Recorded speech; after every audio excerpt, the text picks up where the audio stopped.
bom dia, boa tarde, boa noite. Não sei se você está vendo esse vídeo aqui no meu Instagram, no YouTube, no meu Facebook. Então, seja muito bem-vinda. Qual que é o tema que eu escolhi para hoje? Eu tenho sido muito procurada por familiares e por pessoas com essas questões e eu falei, eu vou fazer uma live para poder ajudar mais pessoas, para que as pessoas tenham entendimento da visão sistêmica quando a gente tem um familiar doente, entre aspas, na nossa casa, né? E isso, impreterivelmente, a gente vai ter um dia na vida. É muito difícil que a gente não vivencie isso, né?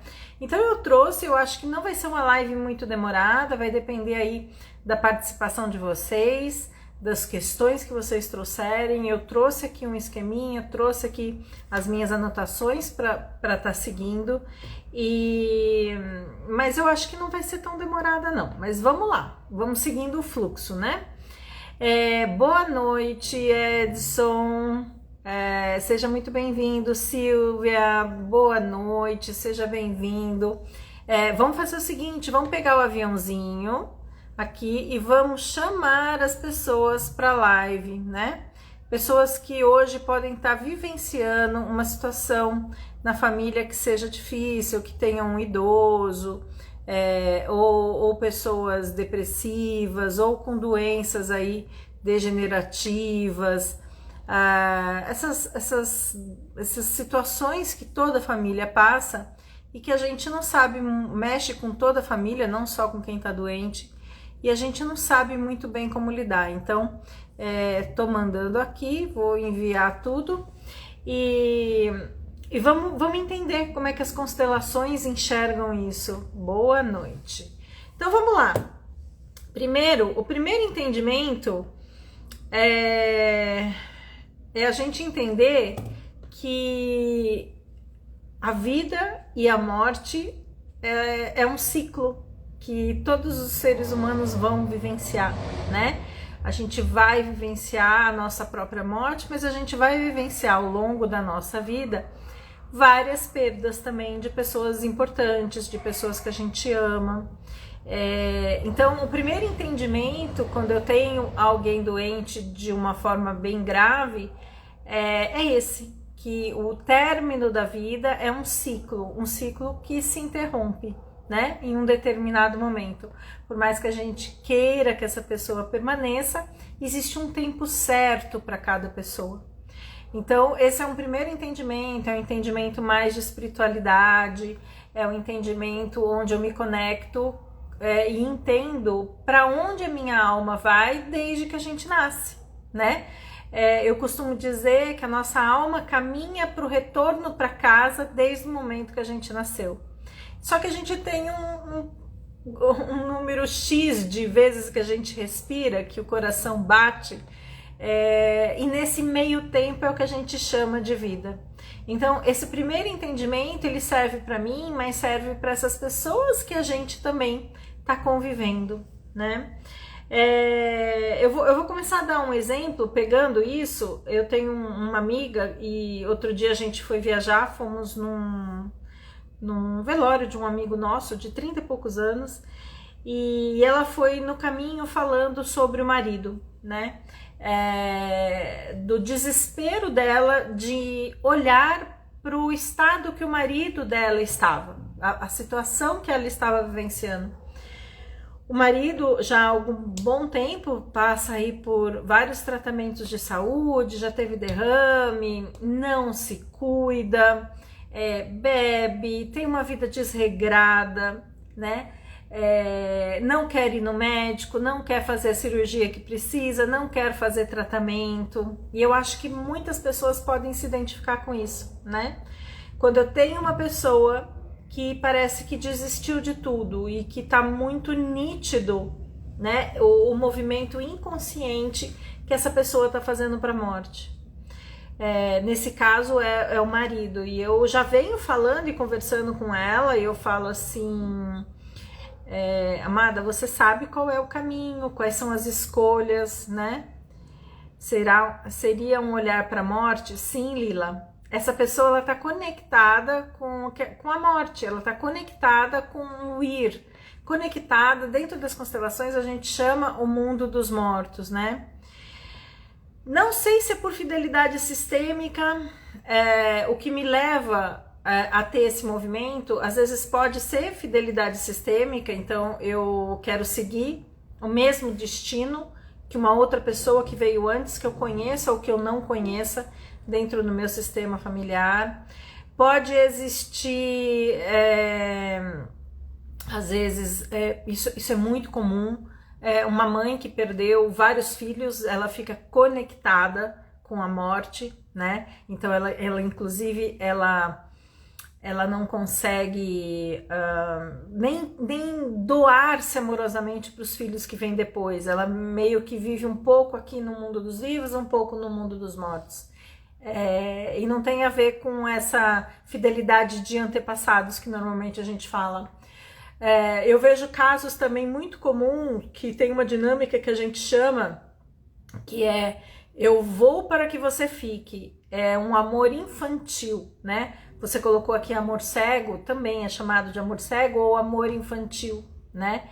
É como se eu vejo minha mãe caminhando para a morte, mas eu não quero que ela vá. Então, inconscientemente, eu caminho para a morte, é como se houvesse uma barganha, então eu vou para que você fique, né? E é um amor infantil, é um amor que ele não está sendo expresso da melhor forma quando a gente fala sistemicamente, né? E aí, voltando ao que eu estava falando, eu virei para ela e falei assim, você já sabe qual é o movimento que ele tá, não sabe? Ela falou, eu sei, ele quer morrer. Eu falei, exatamente, é isso que ele quer. E aí, como é que a gente lida com isso? Eu acho que a questão é essa, como é que a gente lida com uma pessoa que ama e que é um companheiro na vida e que com esse companheiro teve filhos, construiu uma família, que tá há 30, 40, 50 anos juntos, como é que a gente lida com esse desejo do outro partir, né? O que eu vou falar não é uma coisa fácil de fazer, mas eu preciso dar um passo para trás e olhar amorosamente para onde essa pessoa olha, né? Aonde está conectado o amor dela, para onde a alma dela caminha, em homenagem a quem essa alma faz esse movimento. Então, o meu papel é dar um passo para trás e não tentar, e eu vou falar das dinâmicas de Salvador, mas tentar entender que esse movimento é um movimento de amor, e que eu preciso me recolher dentro do meu espaço, né? As pessoas não salvam o outro, né? Kelly, querida, que saudade! Ai, que delícia ter você aqui. Beijo pra Mames. Mames está assistindo com você? Saudade da minha querida Vera. Bom, aí vamos lá.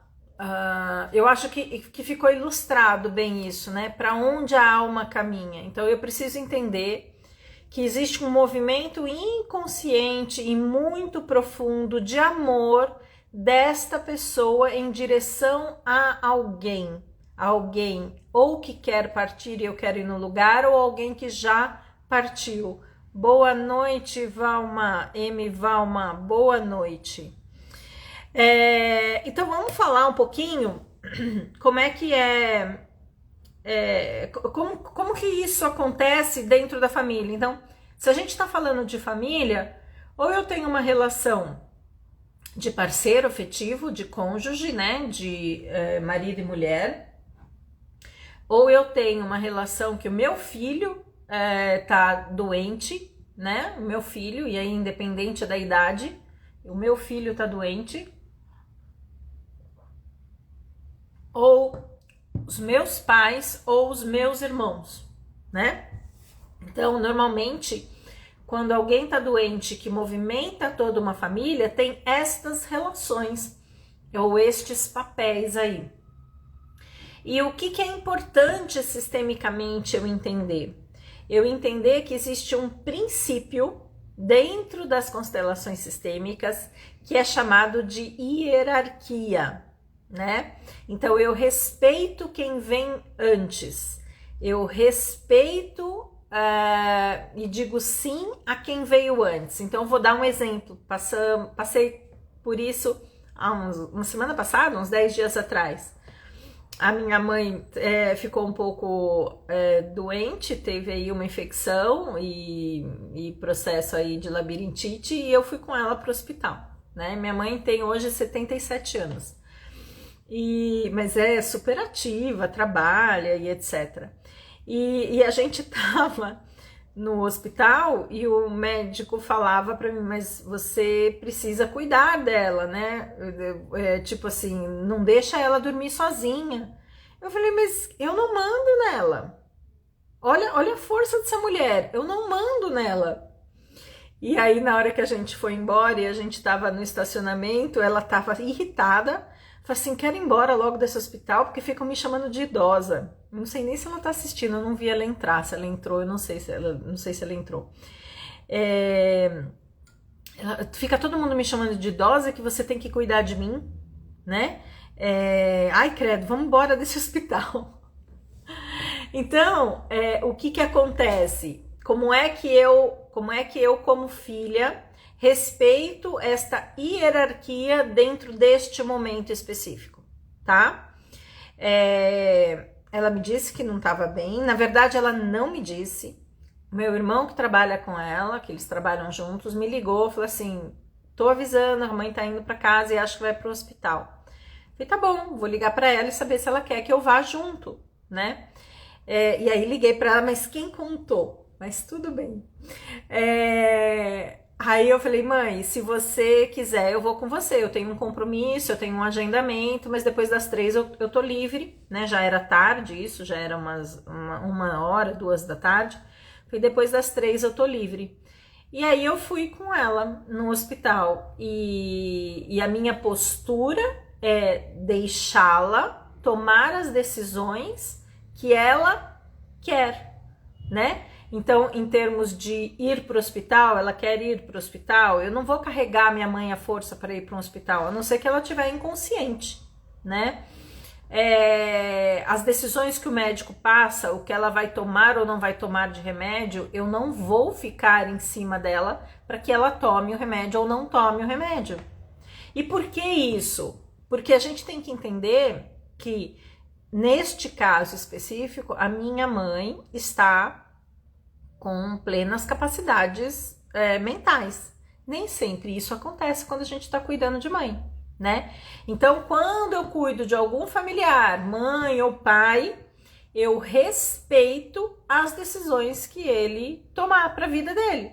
Ah, ele tem diabetes, né? Digamos que o seu pai tenha diabetes e vive comendo doce, né? E aí, como é que eu lido com isso? Eu vou ficar como filha? Você não pode comer doce, eu vou lá na casa dele, tiro tudo que ele comprou de doce, levo embora.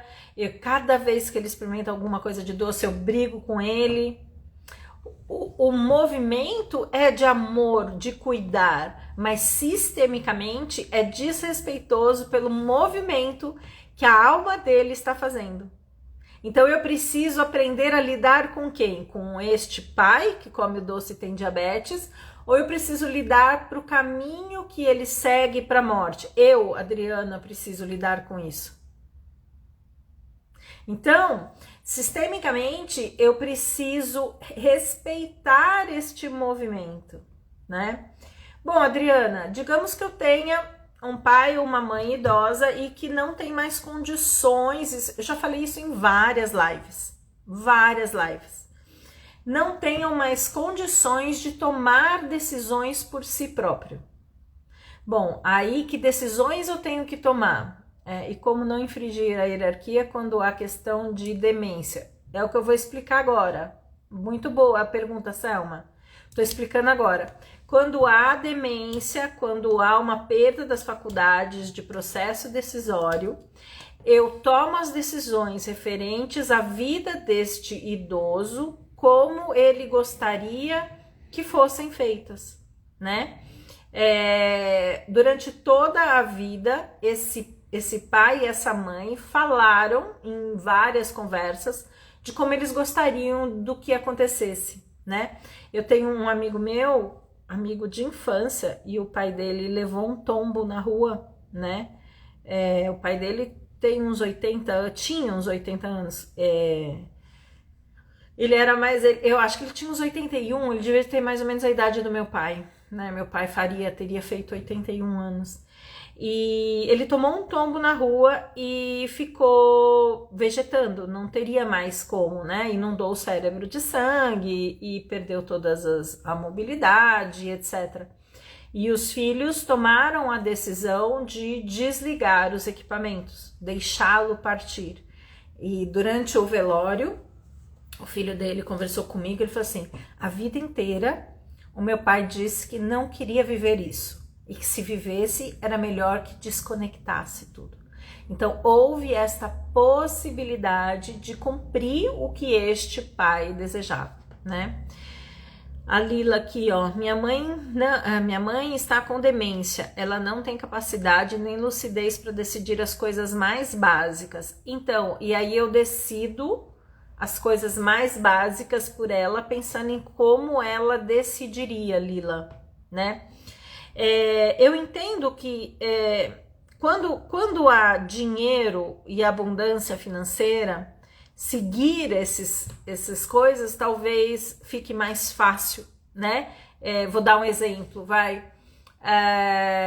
digamos que a mãe e o pai digam: eu nunca quero depender dos meus filhos, a vida inteira falou que não queria depender dos filhos, e de repente essa pessoa perde a capacidade ou entra em estado de senilidade, de demência, e não pode mais e acaba dependendo desses filhos.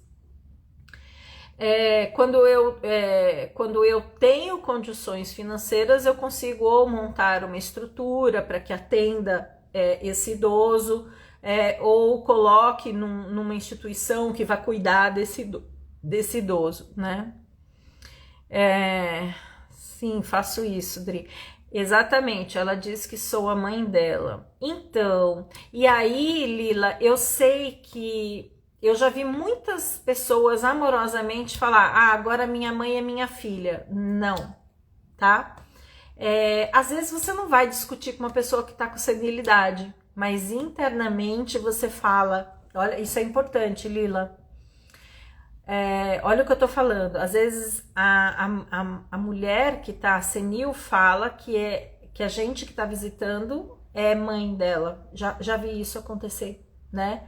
Ou as filhas ficam falando: agora virou minha filhinha, tá? Não inverta este papel nunca. Não entre em discussão com uma pessoa que tá com senilidade. Não tô falando isso, mas internamente você fala: você é a grande, eu sou a pequena. Eu vejo e sinto a sua força e eu respeito o seu caminho, né? Eu, como filha e pequena, respeito o seu caminho. Então, às vezes você não vai conseguir verbalizar isso para ela, né? Mas internamente você mentaliza isso. Como que é isso internamente, discutir? A minha avó eu sou a filha mais velha viva, a neta mais velha, né? Minha avó morreu com 102 anos, morreu faz um ano. E eu sempre fui a neta mais velha viva, mas minha mãe perdeu gêmeos antes de mim, perdeu gêmeos numa gravidez de 6 meses. E a minha avó falava assim: minha primogênita, minha, né? E por muito tempo eu me arroguei desse papel de primogênita, até por falta de conhecimento, né? De conhecimento sistêmico. E isso tinha impactos na minha vida que eu não vou entrar em detalhe agora, né? Assim, detalhadamente, mas eu me sentia não merecedora, não pertencendo, tinha uma série de coisas que aconteciam comigo internamente por não olhar para esses irmãos que vinham antes. E quando eu entendi a constelação sistêmica, toda vez que minha avó me chamava de primogênita, eu não discutia com não adianta eu discutir com uma pessoa de 90 e quase 100 anos, né? Então ela falava, eu a acarinhava, né? Eu sorria, seja o que for, dependendo da situação, mas internamente eu falava, eu sou a terceira. Então, às vezes, você não vai entrar de frente com essa pessoa que tá doente, sabe? Que tá senil, você não entra de frente. Mas a energia é, eu sou a pequena, você é a grande, você é a mãe, eu sou a filha. Isso não pode ser perdido de vista. E quando eu tenho que cuidar dessa mãe de uma forma mais próxima, eu tenho que olhar como uma forma de retribuição pela vida que eu recebi dela, né? Insisto para ela não esquecer quem eu sou. Fico triste quando ela não me reconhece. Adorei a dica. Então, não adianta discutir, Lila. Ela tá em outro mundo, assim, não adianta discutir, né? Mas internamente você joga a energia da força. Tipo, você pode falar assim, ô mamãe, eu vejo sua força, eu vejo quanto você é grande, né? Você pode falar isso carinhosamente, ela não vai mal assimilar, mas a alma dela assimila, tá? Ainda não me acostumei com o fato que ela esquece quem eu sou. Eu sei exatamente, Lila, eu passei isso com minha avó, né? Eu passei isso com a minha avó, não é fácil. Mas o importante é que você não esqueceu quem ela é. Isso faz toda a diferença. Bom, vamos lá. Eu acho que eu já falei bastante sobre idosos, né? Alguém tem alguma pergunta sobre como lidar com os idosos, né? Veio uma pergunta que eu acho que é uma boa hora para mim. Mandaram essa pergunta para mim. E eu acho que é uma boa hora de eu ler e responder. Como cuidar do outro idoso sem deixar de cuidar de si mesmo? Sem deixar que a rotina e necessidades do outro nos tomem de forma que esqueçamos de nós mesmos. Muitas pessoas vivem isso. Eu já tive vivências de pessoas desta forma dentro da minha família, né? E o que eu posso dizer? Quando a gente tem uma pessoa idosa na família e movimenta a família para os cuidados com esse idoso, né?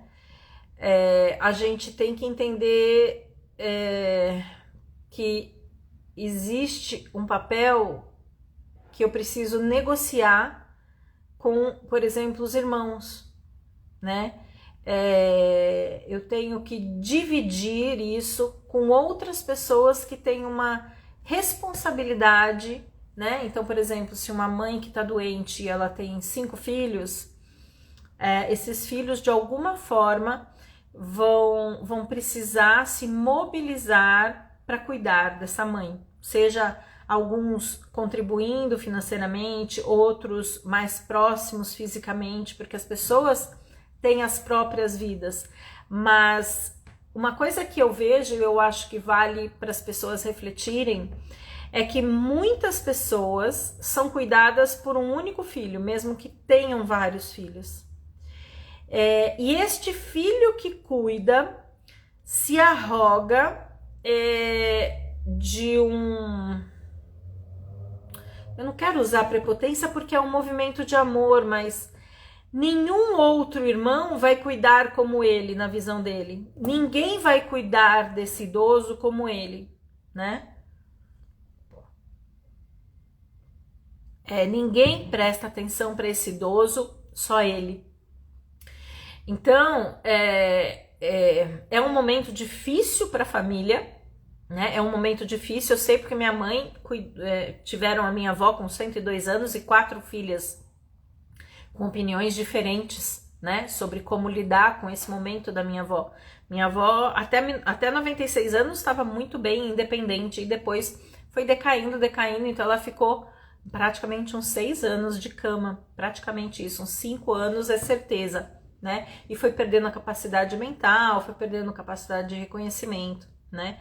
E existia muitos conflitos entre as irmãs, mas e quando eu era perguntada, eu falava assim, eu vejo amor nesses movimentos, e existe amor nesses movimentos, mas não há dúvida que estes filhos precisam se juntar de alguma forma para dividir, para que este peso não fique ou não recaia em cima de um só. Eu conheço a história dessa pessoa que me mandou, ela tem uma irmã, né, e a mãe faleceu recentemente, e o pai está num asilo, né, e o perfil dessa pessoa é que tudo cai em cima das costas dela, e ela também tem um movimento de pegar tudo para ela, né, ela já fez o Spiritual Thinking, ela já é minha mentorada, e ela já mudou várias coisas em relação a isso quando ela descobriu, por exemplo, que a mãe estava com Parkinson. Porque quando foi descoberto o Parkinson, ela estava no meio da mentoria do Spiritual Thinking, né? Então, de alguma forma, descobrir o que cada um destes filhos pode doar de melhor para aquele idoso, né? Às vezes um vai ser o dinheiro, o outro vai ser o tempo, o outro vai ser algum tipo de cuidado diferente, né? Às vezes levar para ficar em casa por um tempo, né? Então precisa-se compartilhar isso para não ficar. Quando a gente recebe, meu pai teve câncer, morreu com 49 anos, né? E eu já vou ler todas essas perguntas, tá, gente? É só para eu não perder o meu raciocínio. Meu pai teve câncer, morreu com 49 anos. Ele teve câncer no pulmão, debaixo do braço, curou, fez químio, bababá, e depois deu no cérebro. E falaram que ele tinha 6 meses de vida. Então descobriu-se em março, em setembro realmente ele faleceu.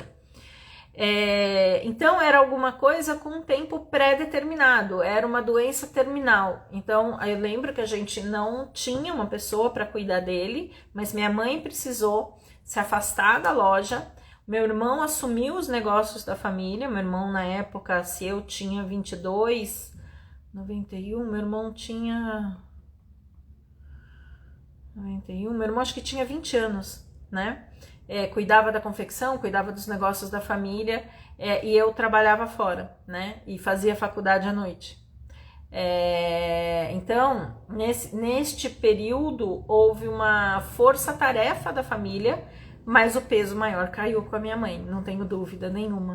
Mas eu me lembro que a gente chamava enfermeiros para irem colocar soro nele, e o cara aplicava, mas tinha que ter alguém que tirasse o soro. E eu sempre desmaiei com agulha. E sobrava para mim tirar. Aí sabe como é que eu tirava? Eu botava um colchão do lado da cama dele, eu puxava a agulha, fechava o buraco e caía quase desmaiada do lado, né?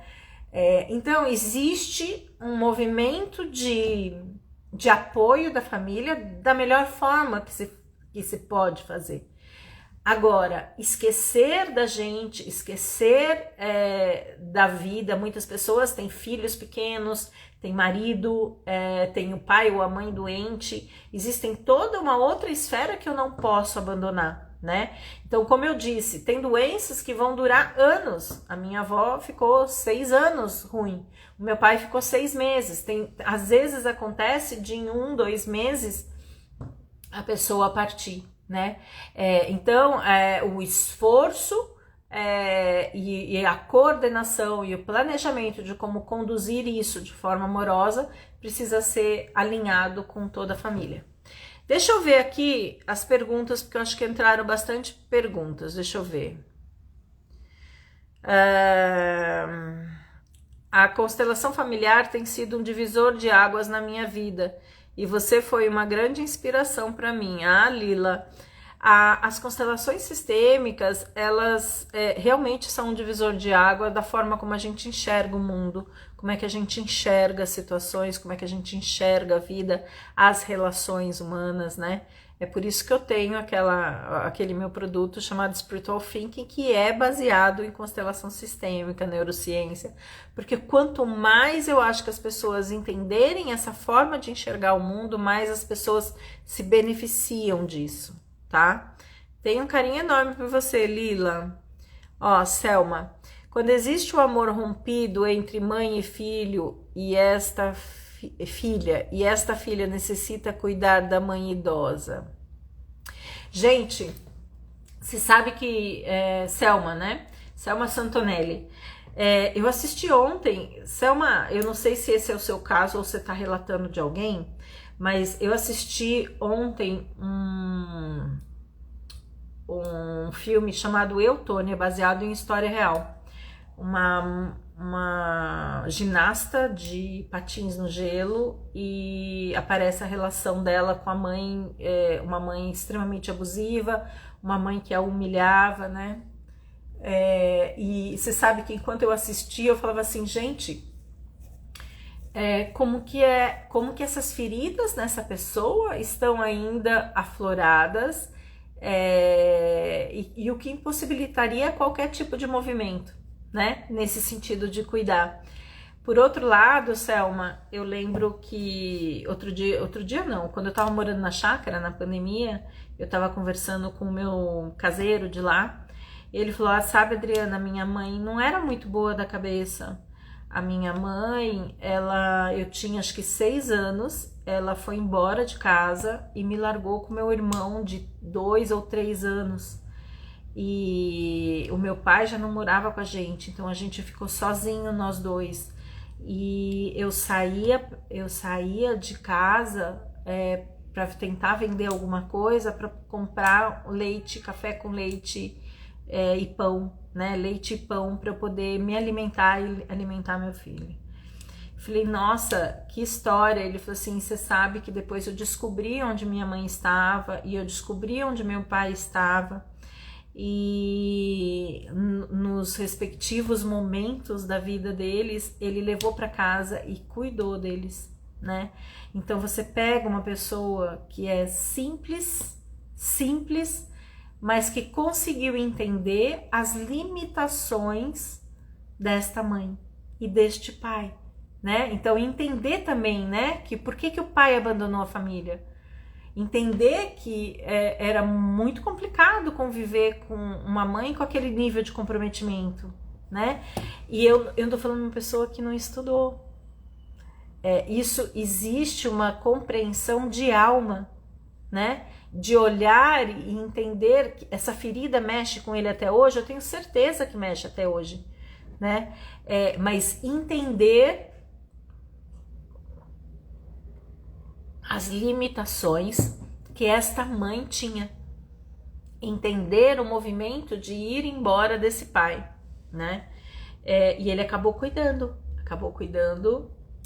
do pai e da mãe um pouco antes deles falecerem, né? Então, Selma, existem relações muito tóxicas, existem relações muito abusivas. E o meu primeiro movimento para pensar em ajudar esse pai ou essa mãe que precisam é eu curar essas feridas, né? Eu não tenho como falar para ninguém fazer um tipo de movimento e que isso seja obrigatório e que tenha que reinserir essas pessoas na vida dela. Cada um sabe a sua dor e o peso que foi viver essa dor, né? Mas se existe essa dor ou esse afastamento, eu preciso entender que feridas foram abertas a partir das vivências que eu tive. Então, a partir do momento que eu estou curada com essas feridas, que eu consigo... porque esses traumas que são gerados na infância por esses pais ou essas mães com alto nível de comprometimento, eles não se curam só com entendimento lógico, sabe, Selma? Eles não se curam só com não, agora eu entendi, eu aprendi, não. Isso fica impregnado em todo o corpo. Por que eu uso muita técnica de psicologia energética?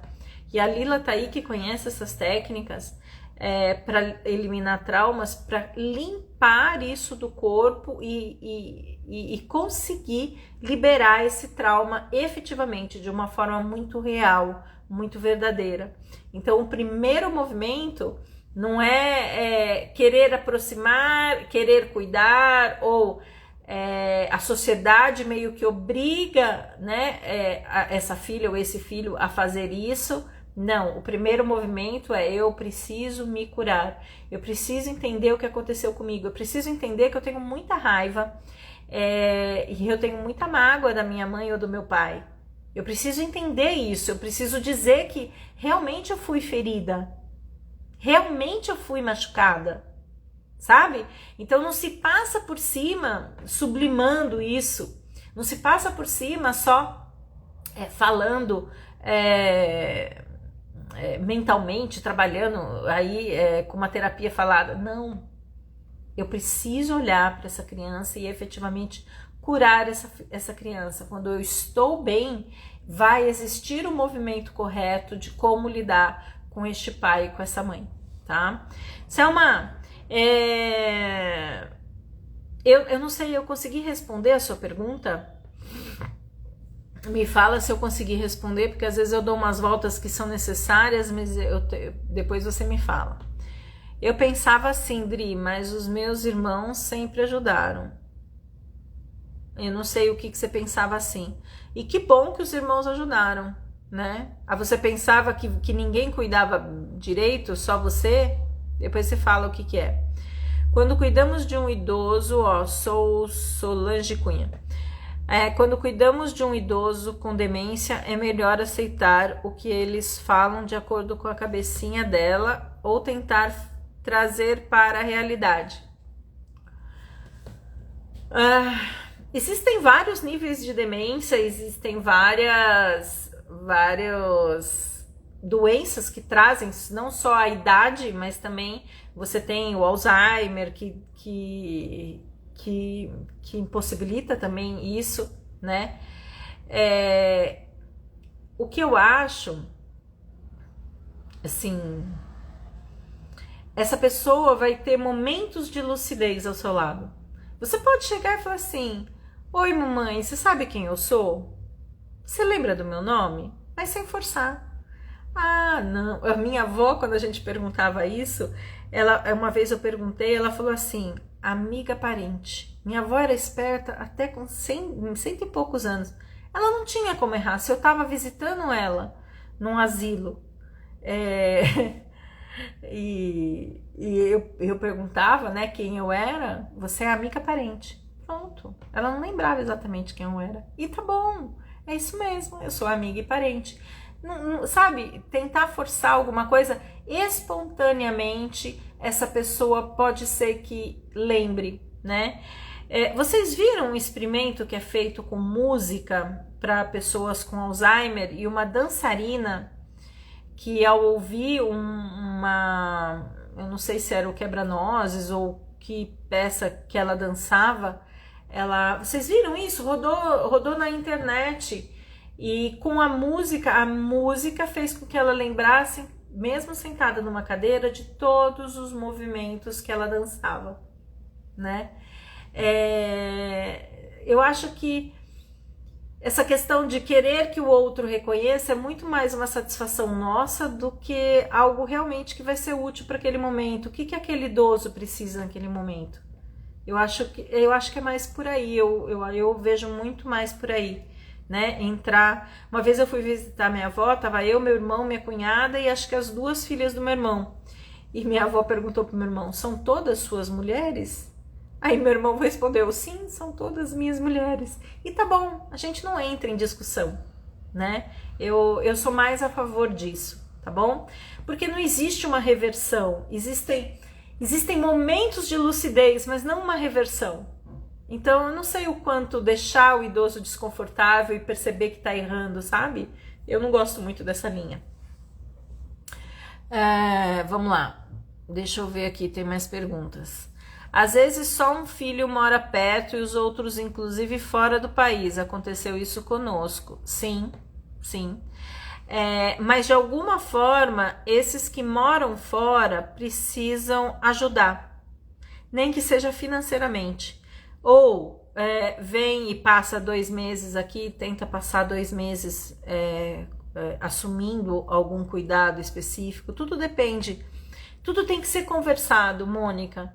Mas o ideal é que não fique pesado para uma pessoa a ponto dessa pessoa anular a própria vida por anos, que eu já vi isso acontecer, né? Vamos lá. Dividimos todos os cuidados com tudo que ela precisa. Ela vai fazer 90 anos. Quando a doença é crônica, a família vai precisar de cuidadores para... Exatamente. Eu acho que isso é uma outra coisa que pega bastante, sabe, Lila? Eu sei porque eu vivi isso na minha. A decisão da família de colocar cuidadores ou colocar numa instituição, sabe? E as pessoas precisam entender que existe um limite. A gente não sabe cuidar de um idoso, a gente não sabe dar um banho num idoso, a gente não tem força física para fazer isso sozinha, né? A gente não pode abrir mão da própria vida a esse ponto, né? Então, são decisões difíceis que tem que ser tomada aí pela família. Qual o caminho? Acredito que devemos, independente do grau de parentesco ou amizade, respeitar o processo de cada qual. Oi, Vânia! Que delícia que você está aqui! Estaremos juntos no workshop de constelação no sábado. Acredito que devemos, independente do grau de parentesco ou amizade, respeitar o processo de cada qual. Mas nem sempre é fácil respeitar, né, Vânia? A gente quer salvar, né? A gente, quando vê alguém sofrer, a gente...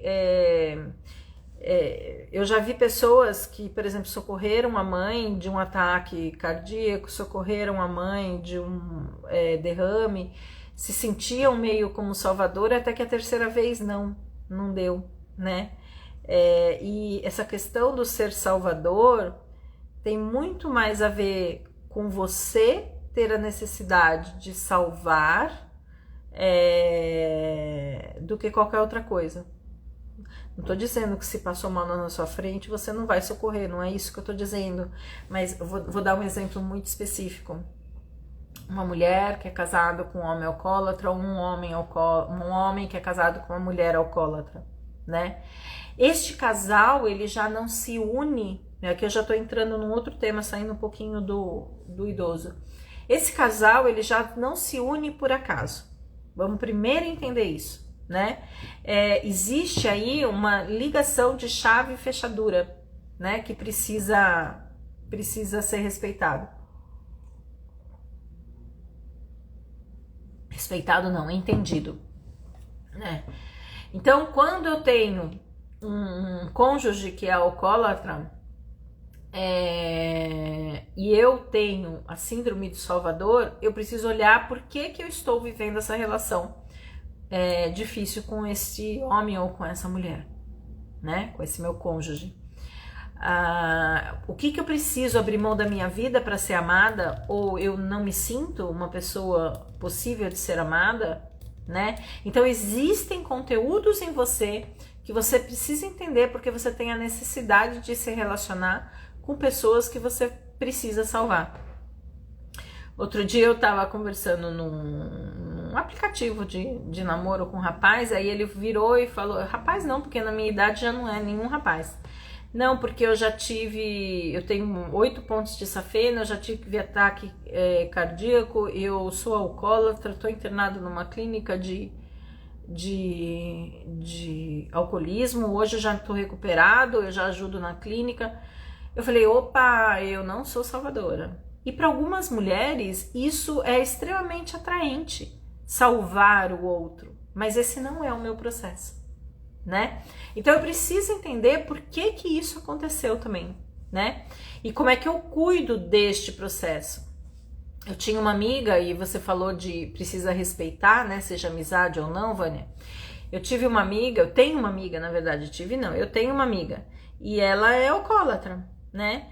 E às vezes a gente marcava pra sair pra um happy hour e ela chegava já alcoolizada. E eu falava assim, é isso que você quer pra sua vida? A sua vida tá boa? A minha vida tá ótima. Minha vida tá ótima como tá. Eu falei, então tá bom. Então quando você precisar de algo, você sabe que eu tô por aqui, né? Mas tá bom, se sua vida tá ótima, não tem mais o que falar. Vamos mudar de assunto. Até que um dia ela caiu na real e ela realmente entendeu que precisava se internar, né? Mas eu respeito o movimento e o tempo dessa pessoa. Uma internação forçada não gera resultado, né? Existem umas fichas que precisam cair antes e infelizmente essas fichas demoram para cair, tá? As pessoas demoram para perceber o buraco que elas mesmas estão se metendo. Então cabe a mim às vezes alertar. Você percebe o que está acontecendo com a sua vida? Você percebe aonde essas suas escolhas estão te levando? Minha vida tá ótima. Então aí você não tem mais espaço para falar nada, né? E aí eu respeito mesmo, tá? Selma, sim, muito obrigada, isso. Olá, sejam bem-vindas. Aqui entrou mais gente, deixa eu ver se tem mais colocação. Minha mãe lembra de muitas músicas, adoramos cantar juntas, ela sabe das letras, exatamente. A música, ela fica, quando a pessoa tá em senilidade, a minha avó cantava em italiano, né? Então é um bom momento juntas, né? É um bom momento juntas aí. Sim, às vezes ela fica lúcida. Toda salvadora de todos adoece. Exatamente, se eu sou salvadora de todo mundo, eu me perco de mim mesma. Acredito que, como você falou, salvadora é uma forma de querer ser amada. Normalmente está conectado com alguma ferida aí, alguma ferida ligada à rejeição, ao abandono. Então eu preciso fazer tudo para todo mundo, eu preciso abrir mão de mim mesmo para que todos fiquem bem, eu preciso dar um jeito de tirar comida do meu prato e dar para o outro, né? Eu preciso salvar porque eu preciso ser vista, eu preciso ser amada, eu preciso ser aceita, eu preciso sentir que eu pertenço, tá? Então tem muito conteúdo na própria pessoa que tem esse processo de salvador, tá? Bom, vamos lá. Falei de alcoólatras, falei de idosos, falei de suicidas. Não falei de suicidas. Não falei de suicidas.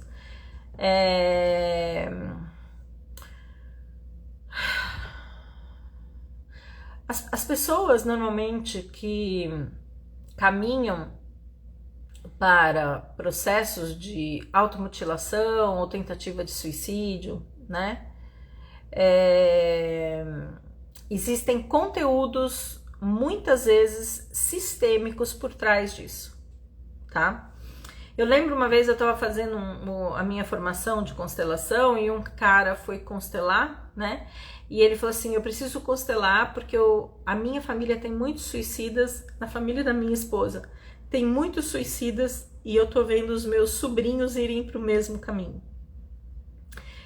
Então, existem aspectos sistêmicos por trás. Existe até uma história que o Bert conta num dos livros que determinadas pessoas em várias gerações se suicidavam aos 27 anos, né? Então você via nitidamente aí umas 3, 4 gerações que ele conta a história. Eu não vou nem arriscar contar essa história aqui para vocês porque eu não me lembro.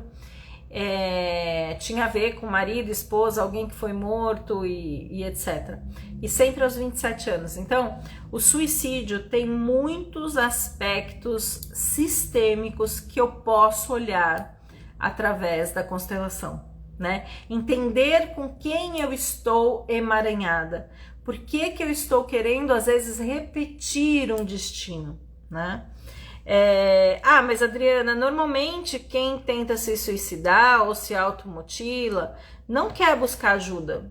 Não quer buscar porque internamente, inconscientemente, ele está num movimento de amor, de honrar outra pessoa, né? Agora, o que é que eu como familiar posso? Eu posso fazer a constelação no lugar dessa pessoa? Se o suicida em questão ou quem se automutila é adulto, eu posso fazer uma constelação para entender como é que eu posso ajudar essa pessoa no sentido de isso está vindo do meu sistema familiar, eu consigo olhar para o emaranhamento dele e respeitar esse emaranhamento, entender aonde que ele está preso, né? Isso respinga essa constelação respinga em todas as pessoas que estão envolvidas com aquele processo de emaranhamento, tanto os que são os originários, que vieram, os antepassados, quanto o presente, quanto as gerações futuras, né? Mas eu não posso fazer para curar, então eu não posso ir com a intenção, vou curar meu filho ou minha filha que é suicida, eu não posso ir com a intenção, eu vou curar meu filho, minha filha, meu marido que é alcoólatra, né? Eu entendo qual é o movimento que essa pessoa está e a partir desse novo olhar, inclusive essa relação pode mudar, né? E sentir como isso se movimenta de uma forma diferente dentro da própria família. Eu lembro que eu fiz uma constelação, a moça estava prestes a se separar, uma situação muito difícil, de um casamento muito difícil. Casamento muito difícil. E quando a gente montou a constelação, ela falou assim, eu preciso entender por que eu tô nesse relacionamento. Então vocês entendem que ela foi não para olhar por que o outro era alcoólatra, ela foi por que eu estou nesse relacionamento. E realmente ela tinha alguns padrões que ela seguia da família de origem dela. E quando a gente colocou o representante do marido, ele estava numa escuridão, num breu total, né? Então, permite você olhar de uma forma diferente aonde que aquela pessoa está conectada, né? A quem ela olha e a quem ela destina o amor. E quando a gente tem este novo olhar, isso faz uma movimentação energética diferente dentro dessa relação, tá? Deixa eu ver aqui. Exatamente isso que quis dizer. Respeitar estas fichas, pois mesmo de coração puro, querendo o melhor, sofremos até por situações complicadas, difíceis, mas em algum momento essa consciência chega. Sim, sim, Vânia. É claro, por exemplo, a gente pode trazendo conhecimento para essa pessoa, sabe? Porque às vezes essa pessoa não tem essa consciência, então eu chego em casa bêbado, mas eu não sou alcoólatra porque eu faço isso 2 vezes por semana só, né? Se você tem a necessidade, isso eu aprendi na minha faculdade de psicologia, se você não consegue passar esse ritual sem beber e sem chegar alcoolizado, se não consegue abrir mão disso, você tem uma dependência química aí ligada ao álcool, né? E às vezes eu consigo amorosamente trazer um vídeo que fale sobre isso, amorosamente trazer um texto que fale sobre isso. Fala assim, olha, lembrei da situação que às vezes a gente vivencia, ó, trouxe para você. Se você quiser ler e quando você quiser ler, né? Mas sem forçar. Então, se eu tenho essa relação, né, hierárquica, por exemplo, de mãe e filho, eu posso fazer esses movimentos? Posso fazer esses movimentos, tá, Vânia? Acho que isso te dá alguma luz por aí também, né? Bom, que mais que eu trouxe? Deixa eu ver que horas são. Nossa, tá terminando a live.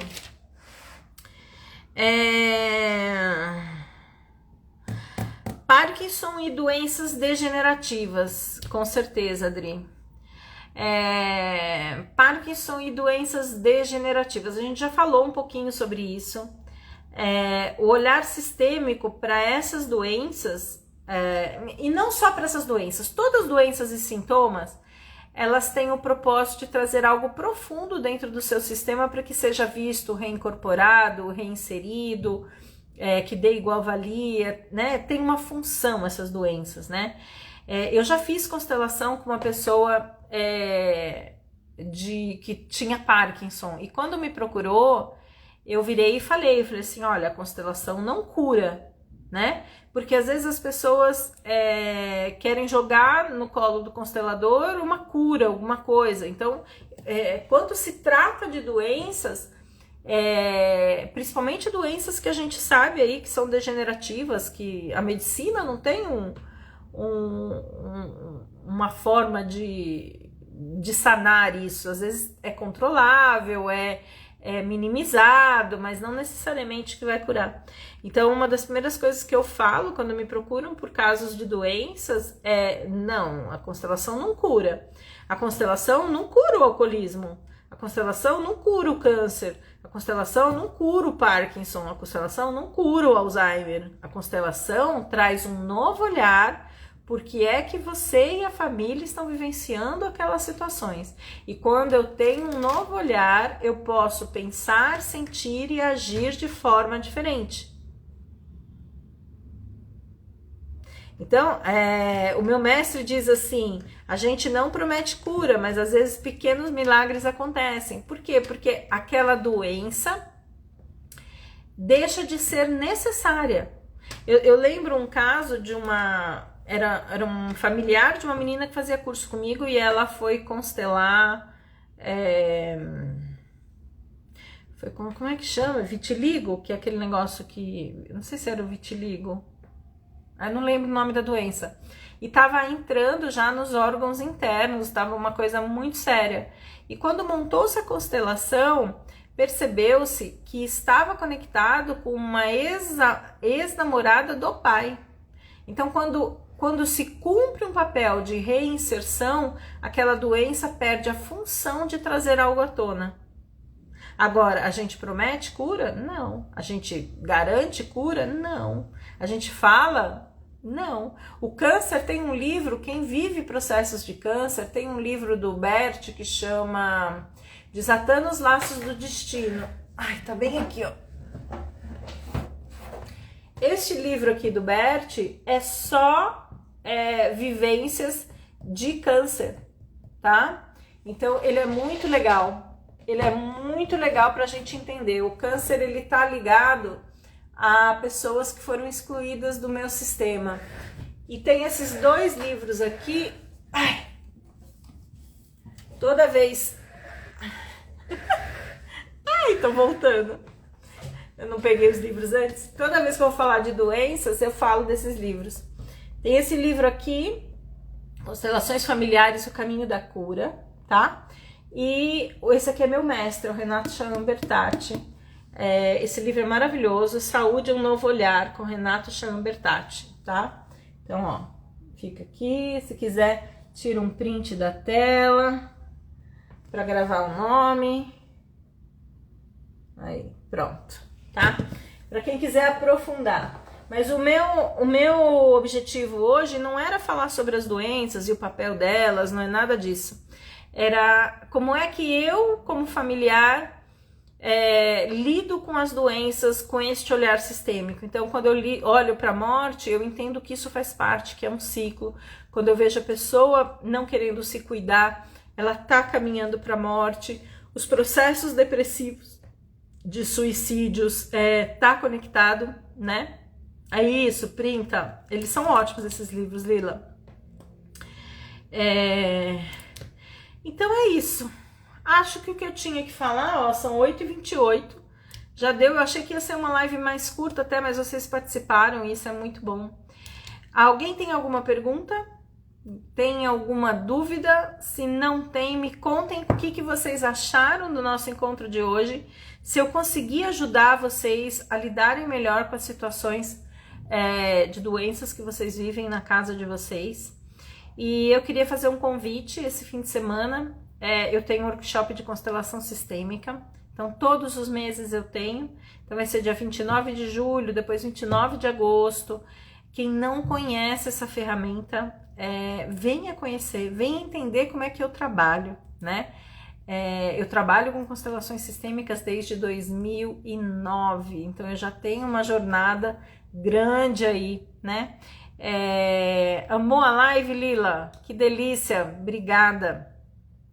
E eu também tenho um programa de desenvolvimento totalmente online, chamado Spiritual Thinking, que você pode fazer uma jornada através da sua vida, das suas relações, dos seus antepassados, através de conceitos sistêmicos, de neurociência. Então também é uma forma de você se desenvolver aí dentro do seu tempo, dentro do que é importante para você. Os módulos desse programa aí falam sobre relações afetivas, familiares, crenças e traumas, sucesso, carreira, profissão, módulo de saúde, né? Então é uma jornada completa por todas as áreas da sua vida. Então quem quiser saber mais, me chama, é um programa completamente online, tá bom?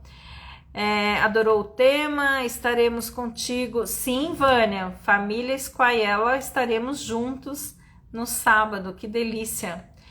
É isso então, acho que fechamos. Precisando da minha ajuda, me chamem no DM.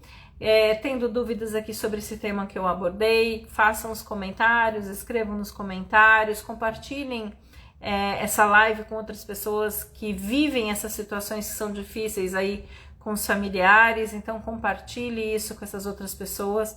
Quanto mais pessoas puderem ter essa visão sistêmica sobre a vida, sobre as relações, sobre si mesmo, é um ganho enorme. Então fiquem com Deus. Para quem vai no meu workshop no sábado, a gente se vê, vou ver a família Squaiella inteira. Edson Nunes, que estava aqui, também vai no sábado. Eu não sei se tem mais gente aqui assistindo que vai no sábado no meu workshop, mas essas são as pessoas que eu lembro que já estão inscritos. Beijo enorme, fiquem com Deus e até sábado para quem for sábado. Um beijo.